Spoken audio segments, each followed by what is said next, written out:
When hobby hunter Johnny Bush from Columbus, Nebraska first stumbled upon the strange hole in the tree line, he was baffled by it, but also very curious. This could not be natural. But who would keep this circle so perfect in the middle of the forest, and why? After some debating, Johnny decided he just had to go through the hole to find out the truth. But when he found out what the hole led to, he wished that he had just let it be. The pathway behind the perfect hole in the tree line was getting narrower with every step as Johnny was quickly trying to make his way deeper into the forest. It also started to become early quiet around him, like he was completely alone in the woods. Then suddenly, he had reached the end of the path. Johnny's heart started to beat faster. After hacking away the last couple of branches in front of his face, he finally got a view of what the hole in the tree line had led him to. He instantly froze up. Johnny's eyes went wide, and he started to scream for help. He could not believe it. One thing was for sure, he was not supposed to be here. But what had created this strange, perfect hole? What did it lead to, and how did it scare Johnny so much? Hunter Johnny had spent many years of his life in these woods and assumed that he knew them like the back of his hand. But he would soon make a discovery that would turn this perception upside down. A strangely perfect circular hole in the tree line that he could not possibly explain. Today, Johnny had been chasing a deer for at least an hour. It had been the first real target worthwhile he had seen in 2 days of hunting, so he was not planning on letting this one get away from him. But the deer was not making this easy, as it just kept walking away from him, getting into areas of the forest Johnny had never been in before. Finally, Johnny felt like he had the perfect shot lined up. He put his finger on the trigger, but just as he was about to squeeze it, a loud scream went through the forest. This distracted Johnny enough to miss his easy shot. The deer got spooked and ran off, but Johnny saw where it was going. But he could barely believe it at first. When the deer jolted away after being scarred by the missed shot, it escaped through a strange hole in the tree line. But this was not like anything Johnny had seen before. He had to rub his eyes a couple times before he believed it was real. A perfect circle that was so large that he could jump through it with his arms raised. How the hell could this be here? Johnny highly doubted that something like this could exist in nature, so it almost had to be man-made, Johnny thought. But by who and why? Johnny carefully got closer to the hole to see if he could maybe learn some more about it. After the strange scream and the following commotion in the forest, it had gotten eerily quiet deep between the trees. You Cloud probably hear a pin drop at this point. Johnny started by inspecting the edges of the circle. He wanted to see if he could find any signs that they had been recently cut into this perfect circle. He also checked the ground if he could find any traces of this. But he was very surprised that he found no evidence of this at all. From what he could see, it was looking like the trees had just grown into this position naturally. The branches got smaller the closer they got to the opening. There was nothing on the ground that indicated excessive cutting or something, but that just didn't make sense. As Johnny was still inspecting the hole, the eerily silence was suddenly rudely disrupted by another one of the devilish screams that had spooked him earlier. But now, he was able to pinpoint the origin of the sound much better.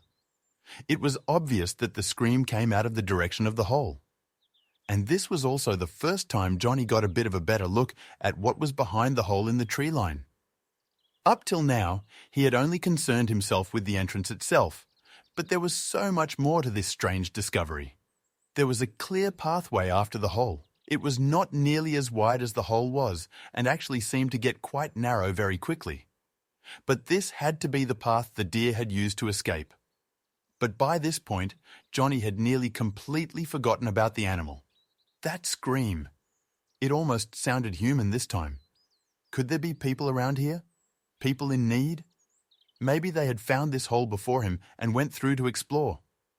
But so deep into the forest, anything could happen if you are not experienced. Johnny felt his heart starting to race when he wanted to set the first step through the hole.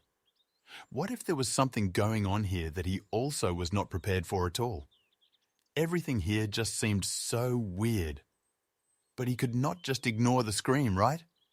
After a bit of deliberation, Johnny decided to just bite the bullet and follow the path behind the hole.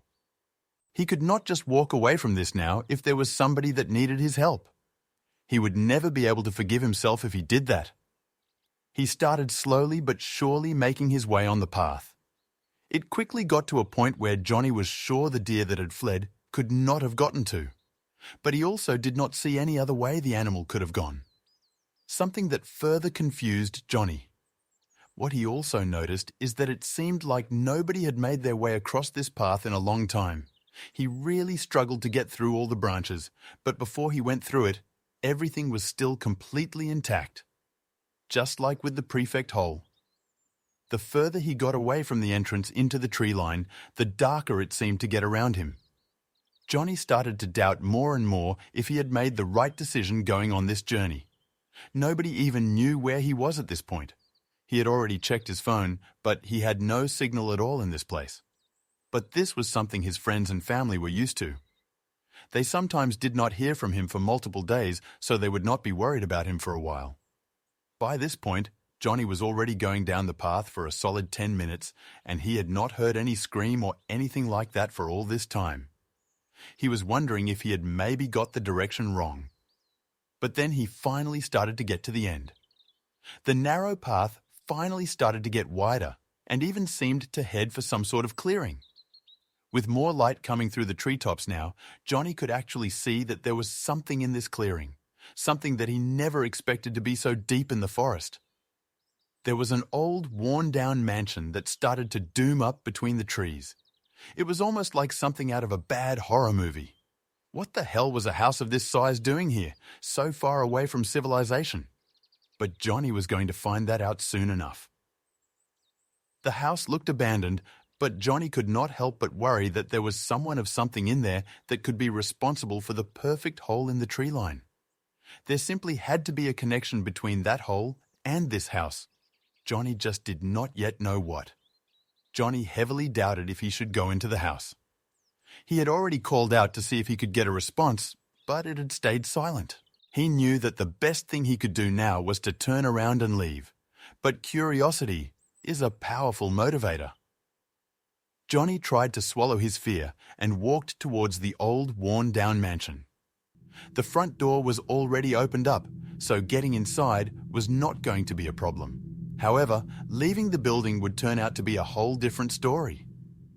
There was some sunlight coming through the few windows in the mansion, enabling Johnny to somewhat see that hallway he had just stepped into. It had obviously suffered from time, but it was all in a bit of a better state than he expected. In all honesty, it was not in too bad a shape. But did that mean that somebody was actually living here? And if there was Johnny then trespassing? It was a risk, but it could also mean that there would be somebody Tony could get an explanation from here. And let's not forget, Johnny was also still armed. If there was somebody here that intended to cause him harm, his rifle would probably quickly their mind, and so Johnny decided to continue exploring this strange mansion. He felt like he had nothing to fear, but oh, how wrong he would turn out to be. He first went into the kitchen, as Johnny figured that here there would be some dead giveaways as to if somebody was living here, or even if somebody only occasionally visited. He opened up all the drawers and quickly came to a conclusion. Everything here was empty. No canned food, no water, no nothing. If somebody ever came to this place, they had to be bringing their own food and water. But that seemed like the biggest hassle ever, seeing how deep in the forest this house was. The rest of the house seemed to tell a similar story. Most rooms were in decent shape still, but gave all the signs that nobody had lived here in many years. Johnny had been wandering around the mansion for about an hour and still had very few answers. Until he got to a small office room. Even before he opened the door to the office, he already noticed something that caught his attention. There seemed to be some light coming from under the door. But not just sunlight. It looked warmer and moved around a bit. Like something was flickering. When Johnny opened the door, his eyes went wider, and in his mind, all the theories about nobody having been in this house in years went out the window. In the office, there were no windows. The light came from multiple lit candles spread throughout the room. Johnny was stunned. By the looks of things, these candles had not been on that long. Most of them were still very much intact, so somebody had to have recently been here to light them. But who? And why? Then his attention was drawn to something on the desk. It was an old newspaper, and the black and white picture on the front cover was immediately recognized by Johnny. It was an old picture of the house he was currently standing in. But in the picture, the house was still very much in pristine condition. Before he read the article, his eyes first started scanning the rest of the front page, looking for the date that this paper was issued. He quickly found out that this had been published over 30 years ago. Then he started reading. Johnny quickly found that he had not just wandered upon any old house. This place had a lot of history, a lot of dark history. Apparently, it had been built around 1950 by a millionaire who had been rumored to be losing his mind and wanted to get away from people in society. But about 10 years later, it had been discovered that this had all been a lie, and that the millionaire had just wanted an isolated place where he could give in to all his evil desires, which were never supposed to see the light of day. It was only because a young man had managed to get away from this place and report everything he had experienced to the police.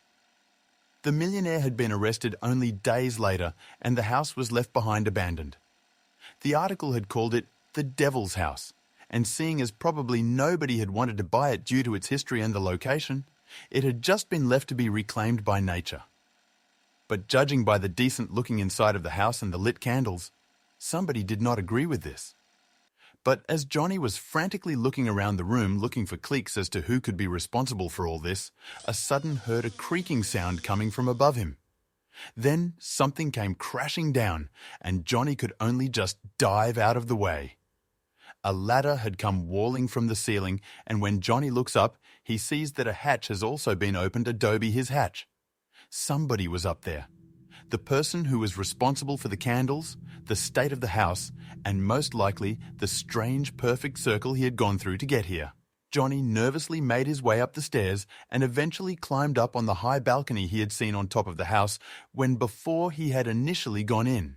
But he was not alone on this balcony, as there was a person half covered by a blanket looking out into the forest. The person did not turn around when Johnny made his way up the ladder and only acknowledged him when Johnny called out to him. Johnny had so many questions, but the first one was very simple. "Who are you?" The man, who had to be at least 50 years old by the looks of it, looked Johnny in the eyes for the first time and introduced himself as Matthew. A name that immediately rang a bell for Johnny as he had just read it in the newspaper article.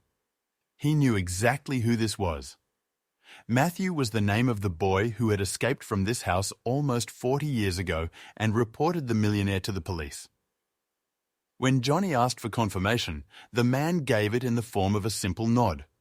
But now, Johnny had a boatload more questions. Apparently, Matthew had tried to forget everything that had happened here for years after the millionaire was arrested. But something just kept drawing him back to this place. He could not explain it, as he could not even be I=N inside the house without getting horrible flashbacks all the time. Nobody had been here in all this time. Matthew had even kept up the entrance perfect so that it would stand out to anybody who happened to pass by it in the hopes that it would make them curious enough to come through it. And it had now finally worked on somebody.